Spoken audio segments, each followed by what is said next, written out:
des questions évidentes, l'instruction est en cours. Vous pensez bien que je ne vous dirai pas ce qui s'est passé. Par contre, je peux déjà vous dire que ça s'est bien passé et que personnellement, j'attendais cet instant-là depuis très longtemps. D'abord, je me suis réjoui du fait que notre pays soit bien organisé et que, bon, quand il y a un problème, on appelle les uns et les autres pour leur demander ce qu'ils pensent. Et voilà. Et comme j'ai dit aux enquêteurs, non seulement je me réjouis de ce qu'on m'ait posé des questions, parce que la question est importante. Le problème, il est important, il est délicat, bien sûr, mais il est très important. Et voilà, donc j'étais très heureux de pouvoir dire ce que vous savez tous d'ailleurs, parce que je ne me suis jamais caché du fait que, c'est moi qui ai amené Franck Timis chez le président Wade, et que, également, c'est moi qui ai présenté Franck Timis à M. Sall. Ceci dit, en dehors de ça, tout ce qui s'est passé après, ils n'ont qu'à continuer leurs investigations. Ce que je peux vous dire, et que je dis depuis le début de ça, c'est que, je n'ai pas touché un franc, 2, je ne sais pas ce qui s'est passé après, ce n'était pas de mon ressort. Je précise que j'ai fait tout ça en ma qualité de conseiller spécial du président Wade. Et ce n'est pas la première fois que je fais venir des investisseurs. Je vous rappellerai par exemple que les bus Tata que vous voyez ici, pas dans le conseil d'administration de Tata ou de Senbus, j'ai fait ce que je devais faire en tant que conseiller spécial. Et c'est à ce titre-là d'ailleurs que le président Wade, connaissant un peu ce qu'on appelle communément mon carnet d'adresses, m'a sollicité pour que je l'accompagne dans le développement du Sénégal. Donc je veux rassurer les uns et les autres parce que à chaque fois qu'on entend dire que oui, quelqu'un est à la DIC, ou qu'est-ce qu'il a fait?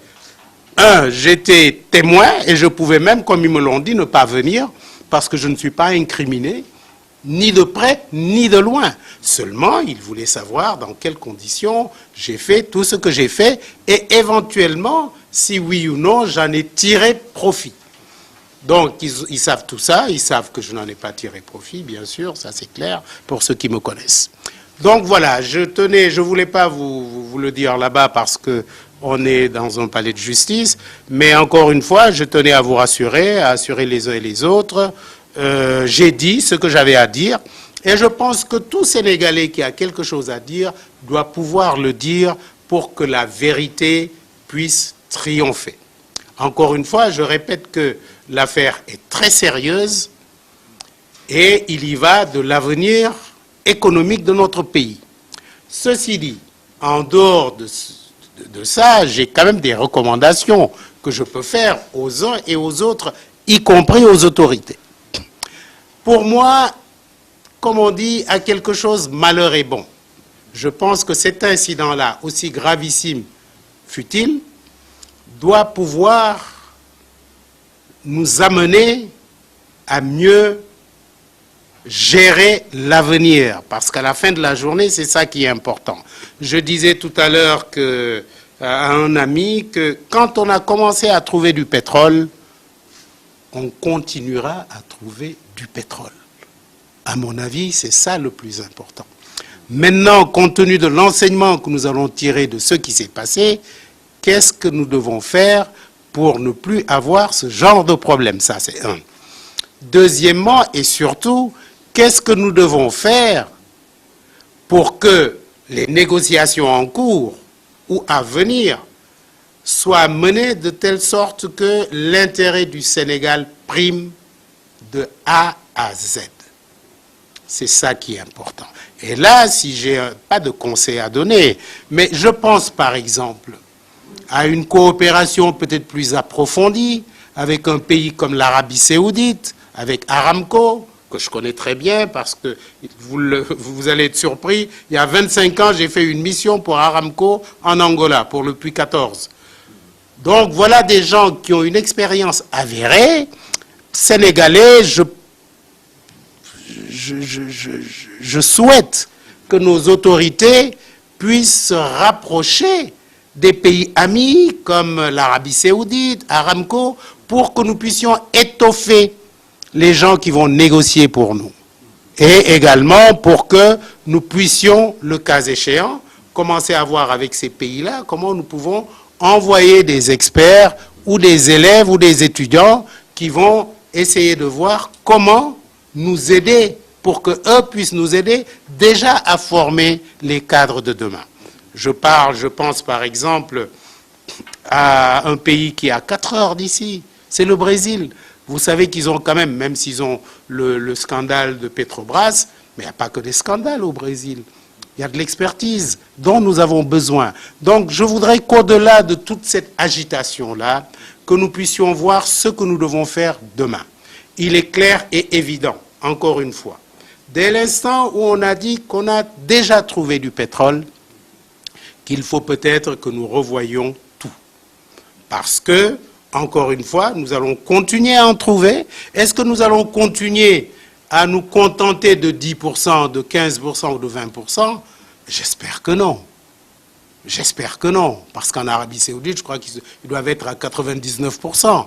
Qu'est-ce qu'ils ont fait? Comment ils ont fait pour en arriver là? Je pense que c'est ça qui est positif. Et au-delà de toute cette agitation-là, que je comprends, il faut qu'avec sérénité, les autorités comprennent qu'il faut peut-être qu'on voit comment nous réorganiser. Et dans la réorganisation, il y a par exemple les pouvoirs exorbitants du président de la République dans le domaine minier et pétrolier. Il faut que ça s'arrête. On a une Assemblée nationale. Il y a des contrats dans des pays que je connais qu'aucun président ne peut signer sans qu'il n'ait amené à l'Assemblée nationale.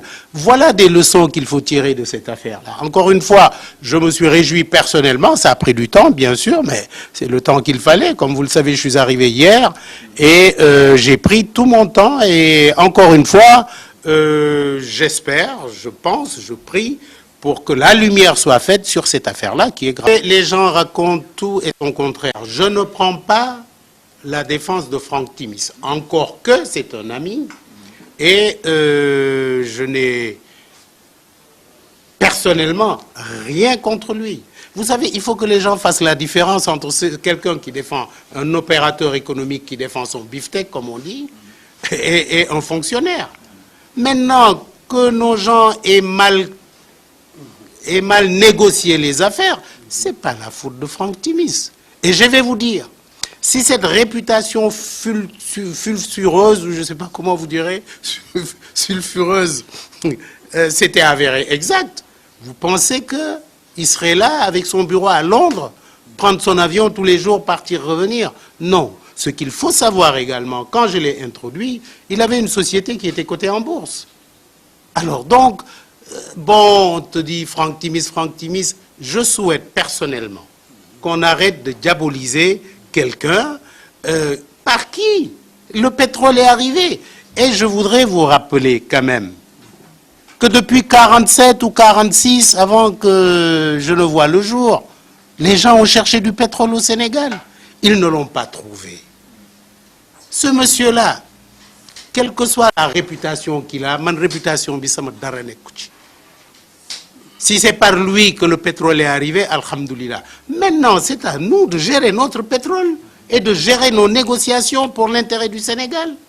Je donne toujours l'exemple de ce fameux zircon que nous avons bradé à 80 millions et que j'ai été renégocié à 1 milliard de dollars. Donc vraiment qu'on arrête de diaboliser quelqu'un qui est un homme d'affaires, qui se débrouille comme il veut. Donc non, quand je l'ai vu, il n'avait pas de réputation sulfureuse. Tout au contraire. Je vous renvoie à un rapport de la Banque mondiale de 2012 et du FMI. Ce garçon-là, quand même, encore une fois, je ne veux pas prendre sa défense, mais on s'est retrouvé en Sierra Leone.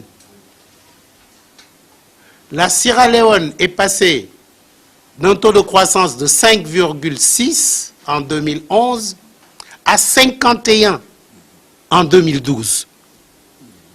Uniquement à cause de qui? À cause de Franck Timis et des mines de Tongilini. Donc, qu'on essaie, qu'on arrête ça, qu'on voit maintenant qu'est-ce qu'on fait à partir de là, pour mieux négocier. Parce qu'encore une fois, je ne prends pas sa défense, mais il faut dire les choses telles qu'elles sont. Cette réputation sulfureuse, pardon, moi, je ne vois pas où est le sulfure là-dedans. Ceci dit, bon, si effectivement, il a pu négocier d'avoir 10 milliards de dollars, c'est que nous sommes des tchounés. Nous sommes des tchounés. Comment on peut laisser quelqu'un négocier pour lui 10 milliards de dollars? Nous, on était où quand les gens négociaient? Donc voilà, je pense que, encore une fois, je ne peux pas vous en dire plus, je ne peux pas vous dire ce que j'ai dit aux enquêteurs. Mais les enquêteurs, je leur ai dit la vérité, je leur ai dit ce que je savais de l'affaire, comment, et c'est important. Pour des questions, attends. Et ça, je le dis, donc je peux le répéter. C'est moi qui ai convaincu Wade qu'il fallait signer un contrat. C'est moi qui l'ai convaincu. Et je lui ai donné un argument qui est ceci.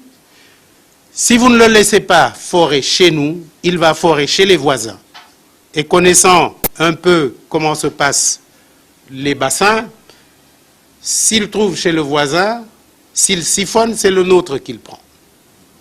Ah, il m'a dit oui, tu as raison, donc voilà, je vais le laisser faire. Fofu nak la ci sama affaire, fofu la ci sama intervention yem. Ce qui s'est passé, vous le savez aussi, quand je l'ai présenté, Petrotim n'existait pas. Donc voilà ce que je voulais vous dire. Vous m'excuserez, mais je ne pourrai pas en dire beaucoup plus. Ce que je souhaite, c'est que vraiment, encore une fois, que les gens sachent que oui, on a trouvé du pétrole, mais c'est une première découverte. Est-ce que vous savez qu'il y a actuellement des gens qui travaillent sur un puits qu'on appelle Tiger Shark?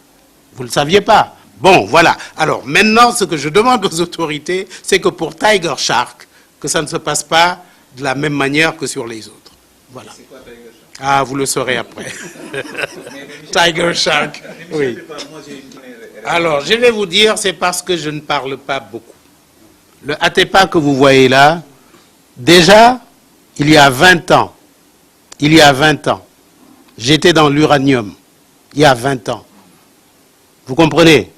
J'ai créé une société qui s'intéressait à l'uranium du Niger, où j'ai dépensé, je l'ai dit dans une interview, c'est que vous n'écoutez pas. J'ai dit que j'ai perdu 1 milliard au Niger, dans l'uranium. J'ai également investi dans d'autres mines. Ici, j'ai commencé à investir dans le phosphate. Mais non, de tout temps, j'ai investi dans les mines. J'ai créé une société qui s'appelait PGA, Petrogaz Africa, il y a 20 ans. Donc, vous savez, il y a beaucoup de choses que je ne vous dis pas, mais je ne suis pas une génération spontanée. Je fais les choses depuis des années. Franck Timis, dont on parle, on était concurrents en Sierra Leone sur le fameux gisement de Tontilini. Donc non, c'est maintenant que les gens en parlent. Vous savez les Chinois qui sont en haut, qui m'attendent, vous savez c'est pourquoi? C'est pour des satellites. Et vous savez que je m'intéresse aux satellites depuis une dizaine d'années. C'est que Pierre Goudiaby ne vous dit pas tout ce qu'il fait. Ask and I'll answer. Demandez-moi, je vous dirai. Encore une fois, sachez que, et c'est ça qui est important pour les Sénégalais, il y a 2 ou 3 questions qu'il fallait se poser.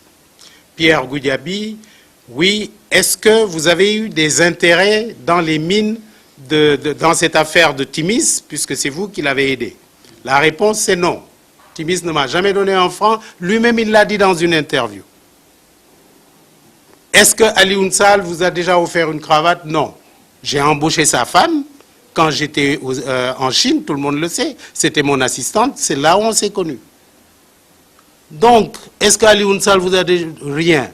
Donc vraiment, et c'est pas le seul projet. Je vous ai dit tout à l'heure que les bus Tata que vous voyez, allez demander à M. Diop, qu'il a pris par la main pour l'amener chez Tata. C'est Pierre Goudiaby. Demandez-lui s'il m'a déjà offert une cravate. Il vous dira non. Et tout ça, je l'ai fait, excusez-moi, mais par patriotisme. Partout où je vois du bien pour mon pays, je fais tout pour que ça puisse favoriser ou que ça puisse aider à l'émergence de mon pays. C'est la raison pour laquelle vous étiez peut-être là ou vous n'étiez peut-être pas là. Quand j'ai lancé la fameuse route de l'acier et de l'aluminium.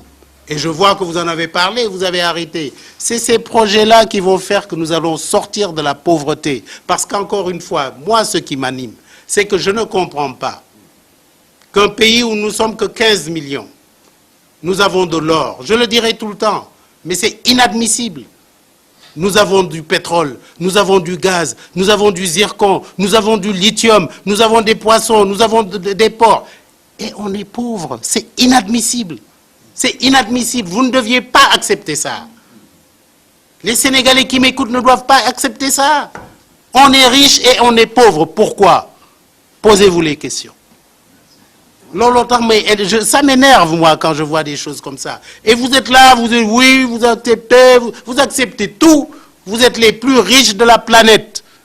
Et vous êtes les plus pauvres. Ça ne vous pose pas de questions, ça? Posez-vous ces questions-là. Et quand je parle de la route de l'acier et de l'aluminium, je sais de quoi je parle. Je sais de quoi je parle. Quand je vous dis que la mine de la Falémé, j'espère qu'il ne l'a pas signée, quand je vous dis que de cette mine-là, on peut tirer 315 milliards de dollars, personne ne m'a contredit. Quand je vous dis que dans le rayon de 960 km, il y a pour 27 milliards de minerais de fer, et qu'à côté, avec nos voisins des deux Guinées, qu'on a plus de 20 milliards de tonnes de minerais d'aluminium, qu'à eux deux, on peut avoir plus de 20 000 milliards de dollars. Alors, parfois je m'énerve parce que c'est tellement clair, c'est tellement net. Et vous ne vous posez pas ces questions-là. D'abord, vous les journalistes, allez sur Internet. Mettez-vous en question. Parce que si on est pauvre, vous y êtes pour quelque chose aussi. Prenez vos responsabilités. Prenez vos responsabilités. Vous êtes en train de les prendre dans cette affaire-là. Hein? Vous êtes en train de les prendre. Mais allez au fond des choses. Allez au fond des choses. Ne restez pas superficiel, non. Et surtout, quand je vous dis, mais posez-vous des questions. On vous parle d'un plan Sénégal émergent. Avant d'avoir découvert du pétrole et du gaz. Dans tous les pays du monde, quand on a trouvé du pétrole et du gaz, tout change. Tout change. Alors posez-leur la question. Et c'est pour cela que je dis qu'on ne me parle plus de Sénégal émergent. Moi, je parle de PSD, Programme Sénégal développé. Un point, un trait. Et s'ils ne sont pas capables de nous développer, qu'ils cèdent la place.